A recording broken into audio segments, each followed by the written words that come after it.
warning frame. Bonjour et bienvenue sur Brahmi TV officiel, la seule chaîne qui vous aide à devenir plus charismatique, à suivre des émissions religieuses qui parlent de Frère Branham et à magnifier votre vie.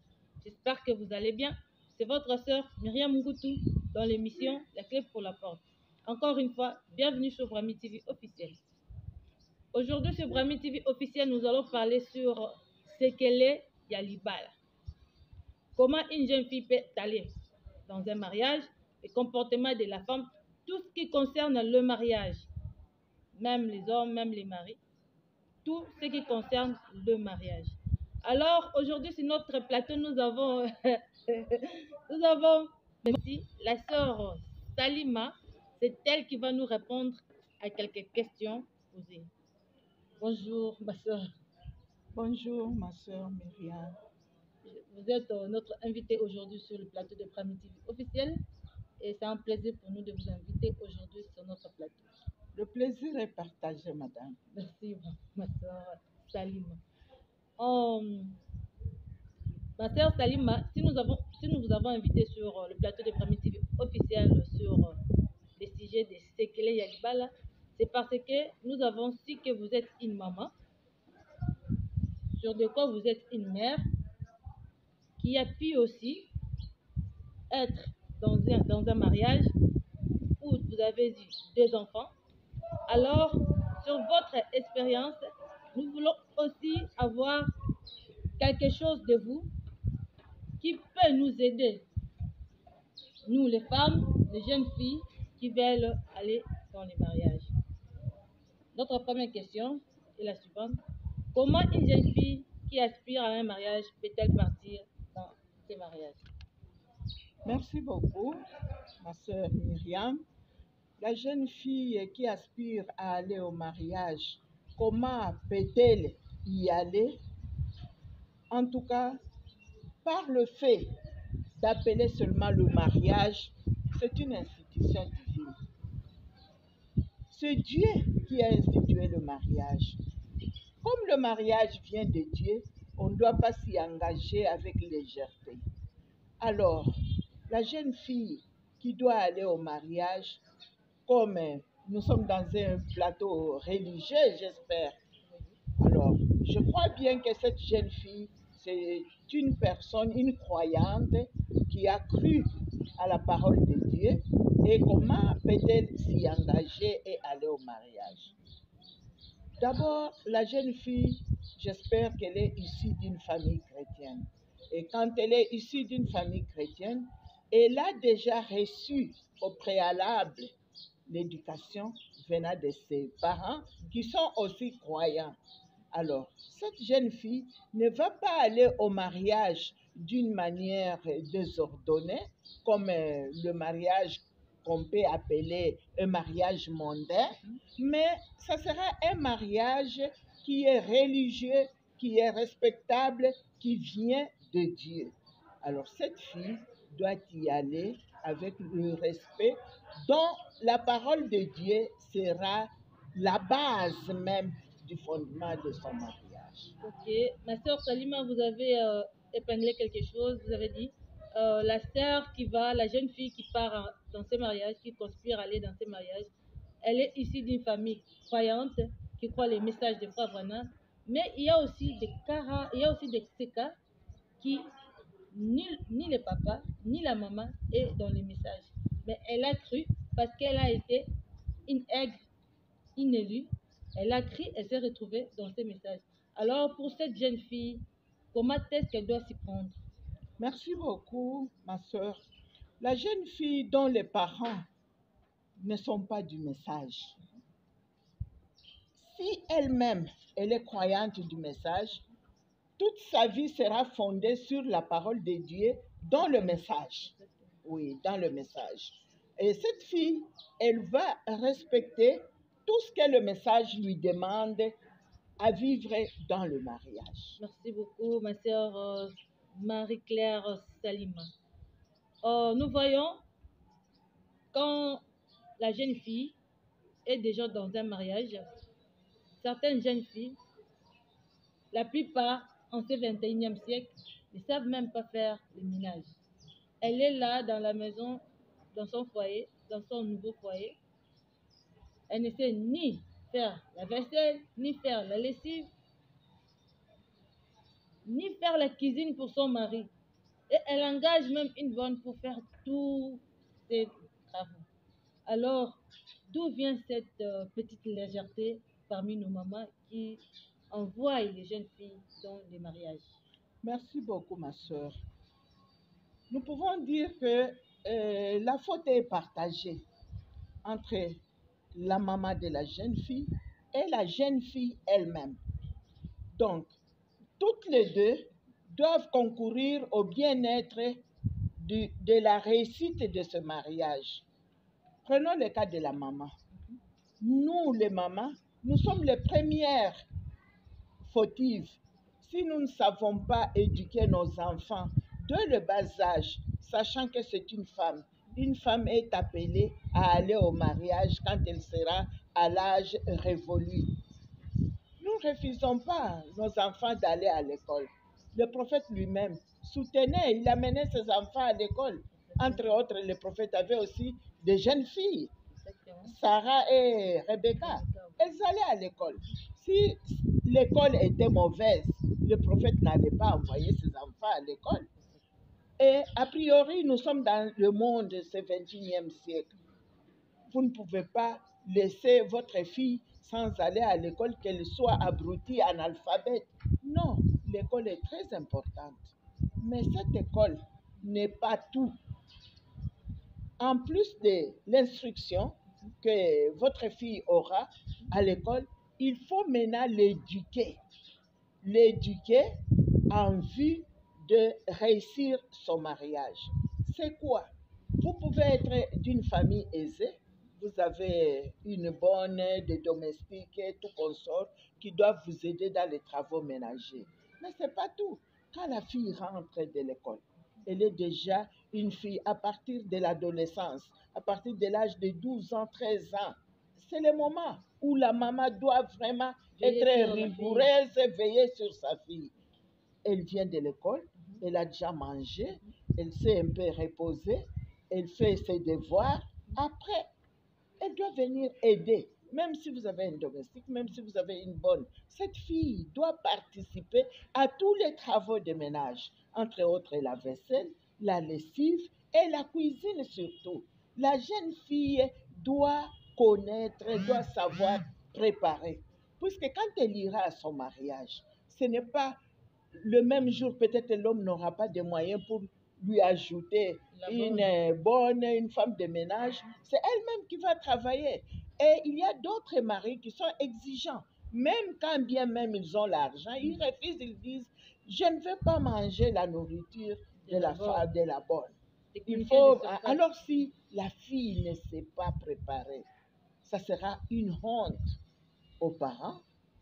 Et je dis, la faute sera partagée et la jeune fille elle-même, elle doit prendre conscience que quand elle est entrée au mariage, elle doit savoir préparer. Savoir préparer, ça ne nécessite pas seulement tous les mets que la maman prépare. Bien sûr, la maman, c'est la première cuisinière qui sait bien préparer, mais il y a des écoles, il y a des centres de formation où on apprend la cuisine. On apprend d'autres métiers et qui sont spécifiques aux femmes. Ma soeur Salima, la faute est partagée. Nous admettons que la faute est partagée. Mais quand l'enfant revient de l'école, par exemple, c'est la maman qui est obligée de la dire, va faire ceci, va faire cela. Et si la maman ne l'oblige pas, comment est-ce qu'elle pourra faire ce qu'elle doit faire? Bien sûr, ma soeur. Quand je dis la faute est partagée, la fille doit être consciente. Surtout si une fille est devenue pubère et elle atteint déjà l'âge de 17 ans, 16 ans et demi, elle sait que bientôt elle ira au mariage. C'est elle-même qui doit se précipiter et doit être enthousiasmée pour connaître comment on prépare ça. Moi, je vais vous donner mon exemple. Moi, j'étais encore au bas âge, à l'âge de 13 ans, mais je voyais comment maman coupait les poulets. Vous voyez un poulet entier. Ce ne sont pas nos poulets abattus qui viennent déjà disséquer.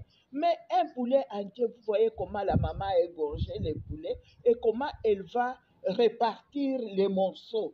C'était difficile pour moi. Je disais à maman, apprends-moi, apprends-moi. Maman disait, oui, grandissez un peu, puisque vous risquez de disséquer n'importe comment, couper n'importe comment.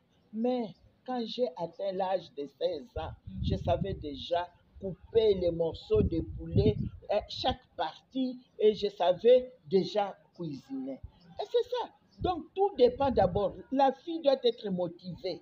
Elle-même doit montrer son désir.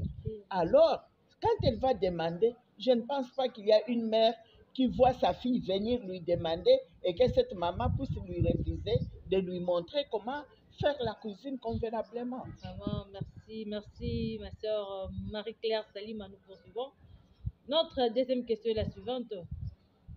Quel doit être le comportement d'une jeune fille ou une femme à part entière qui s'est déjà mariée, qui est dans les mariages, mais quel doit être son comportement vis-à-vis de sa belle famille, vis-à-vis de ses voisins, vis-à-vis même de son mari? Vraiment, merci beaucoup, ma soeur. Le comportement d'une femme mariée vis-à-vis de sa belle famille, vis-à-vis de son environnement, vis-à-vis de son mari, en tout cas, tout repose sur la parole de Dieu. La parole de Dieu nous a déjà indiqué il y a le comportement que la femme doit présenter dans son mariage. Cette femme, vis-à-vis de son mari, c'est une femme qui doit être polie, elle doit respecter son mari, elle doit lui obéir en toutes choses selon la parole de Dieu. Rien que par l'obéissance, ça montre déjà que cette femme a été éduquée d'abord dans la parole de Dieu et selon sa famille. On lui a appris que le mari, comme il est chef, il doit être respecté.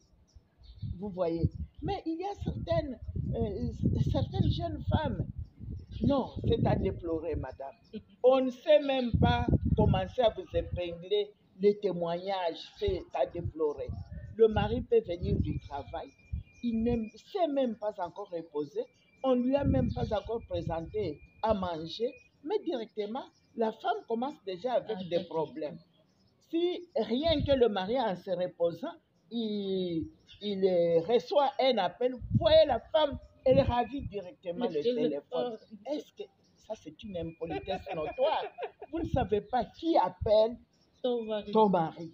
Ça peut être son chef au service, ça peut être son collègue, ça peut être donc quelque chose d'important qui peut même aller au bénéfice de votre foyer, mais directement, vous coupez l'appétit de cet homme et vous lui rendez nerveux et tout comme ça. Non, la femme, elle doit être bien éduquée.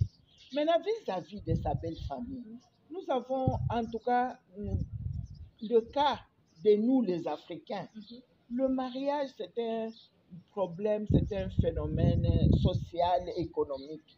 Donc, on ne se marie pas, la femme peut se méfier de sa belle famille, disant oui, moi, mon mari m'aime, tout ça, qu'est-ce que, et surtout, dans le message, le divorce, c'est difficile, il y aura toujours des pasteurs qui viendront, la parole de Dieu est là pour vous réconcilier. Alors, la femme, elle gonfle, elle sait, elle s'enorgueillit, elle sait que je n'irai nulle part, je suis là. Non, non. Le mariage, c'est pas seulement le problème de deux personnes, c'est aussi le problème de la société. C'est aussi le problème de la société. Nous avons déjà vu, vous pouvez avoir votre mari, vous aimez, mais par exemple, je ne le souhaite pas, votre mari décède. Mais si vous n'étiez pas en bon terme avec la belle famille, vraiment, vous allez souffrir, vous serez abandonné et même les enfants ne seront pas vraiment entretenus. Hein. Pas seulement ça, même les voisins, l'environnement. Vous allez voir, un homme peut venir de loin. Il est en train de chercher une fille à marier, mais ce sont les voisins, l'environnement. Ils vont appeler cet homme. Venez, venez. En tout cas, si tu cherches une fille à marier, voilà la fille de tel. C'est une fille très bien éduquée, très polie. Nous connaissons sa maman, nous connaissons sa famille. On vous indique. Donc, on aide cet homme à faire même un bon choix de part. Vous voyez, le mariage n'est pas seulement le problème de deux personnes, c'est aussi le problème de la société. Alors, la femme, si elle respecte la parole de Dieu, en tout cas, elle n'aura pas beaucoup de problèmes dans la société, ni avec son mari, ni avec sa belle famille, ni avec son entourage. Bien sûr, nous savons que parfois, les difficultés n'en manquent pas, hein, les tentations, le diable est là, mais en tout cas, trois quarts de ces femmes-là qui sont bien posées, bien éduquées et qui respectent la parole de Dieu n'ont pas beaucoup de problèmes. Évidemment, quand le sceau du maire, nous ne sommes pas saints, nous sommes sur la terre. Quand il y a le sceau du maire qui intervient, soit de la part de l'homme ou de la part de la femme, il revient maintenant au couple. L'un des deux conjoints doit observer, doit discerner que mon partenaire, maintenant, il n'est pas dans un bon état. Il faut le laisser d'abord tranquille et aborder le sujet à un autre moment où il y aura vraiment un bon climat. Vraiment, vous nous avez épinglé quelque chose d'important, les téléphones. Nous sommes en plein 21e siècle. C'est les téléphones qui bat les jours. Et puis, c'est les téléphones qui apportent maintenant souvent des problèmes dans les couples. Alors, comment une femme peut gérer les téléphones de son mari? Merci beaucoup, ma soeur. Ça, c'est un problème que je voudrais vraiment donner conseil à toutes les femmes. D'abord, le téléphone, c'est quelque chose de privé, de personnel. Puisque vous, la femme, vous avez votre téléphone. Et l'homme aussi a son téléphone. Mais, vous voyez, je ne sais pas si c'est suite à une crise de jalousie. La femme a toujours tendance à vérifier les téléphones de l'homme. Et pourquoi l'homme n'a pas? Il y a certains hommes aussi qui sont trop jaloux. Ils ont aussi tendance à vérifier les téléphones. Bon, vous pouvez jeter un coup d'œil, il n'y a pas de mal, mais vous devez laisser l'intimité à votre mari. Ne touchez pas à son téléphone. Bon, de peur, puisque vous ne connaissez pas la personne qui appelle votre mari, ça peut être une femme. Mais comme vous ne la connaissez pas, vous pouvez avoir déjà des sauts d'humeur, puisque c'est la femme des arrière-pensées. Pour éviter cela, autant laisser, ne touchez pas. À moins qu'elle lui-même vous autorise, il peut, soit il est dans la douche, le téléphone sonne, il vous dit non, madame, prenez le téléphone, répondez-lui comme ça. S'il vous autorise, là, vous. Mais s'il ne vous autorise pas, moi, j'ai toujours conseillé à mes filles de ne pas toucher le téléphone de leur mari. Et il y a aussi certains maris qui mettent des codes dans leur téléphone. C'est par crainte. Ils craignent quoi? Bon, il y a, je peux dire, il y a deux manières. Il y a un homme peut mettre son code, c'est pour ne pas divulguer, puisque maintenant, le téléphone est devenu tout un bureau. On peut lui donner des secrets du travail. Alors, pour éviter afin que quiconque ne puisse lire, accéder à ce message, oui, qui est confidentiel ou professionnel, il peut mettre son code. Comme certains, puisqu'ici nous parlons d'un couple croyant. D'un couple croyant, moi je ne vois pas, si ce n'est pas pour raison de profession ou vraiment confidentiel, je ne vois pas pourquoi on va mettre les codes. Vraiment. Nous poursuivons. Ma sœur Salima, est-ce qu'il y a-t-il des vêtements appropriés pour une femme mariée? Évidemment, il y a des vêtements appropriés. Mais les femmes peuvent porter tous les vêtements, mais il faut que ces vêtements soient décents. C'est ce qui est là. Quand on dit approprié, là nous voulons maintenant entrer, par exemple, dans une doctrine du message qui refuse que les femmes ne puissent pas porter les pantalons. Mais si ce n'est pas pour cette raison, tous les vêtements, la femme peut porter, mais que ça soit d'une manière décente. Que ce soit d'une manière décente. Je pense que nous sommes à la fin de notre émission. C'était un plaisir pour nous de recevoir sur le plateau de Brahmi TV officiel la sœur Marie-Claire Salima. À la prochaine édition avec Sekele Yalibala. Vous voulez participer? Écrivez-nous sur Brahmi TV officiel. Nous sommes là pour vous. Ici, c'est Oubenga Ouya. Frère Branham n'aime pas l'imitation du christianisme. Attention. Bye bye. Que Dieu vous bénisse. À très bientôt. Que Dieu vous bénisse. Merci beaucoup.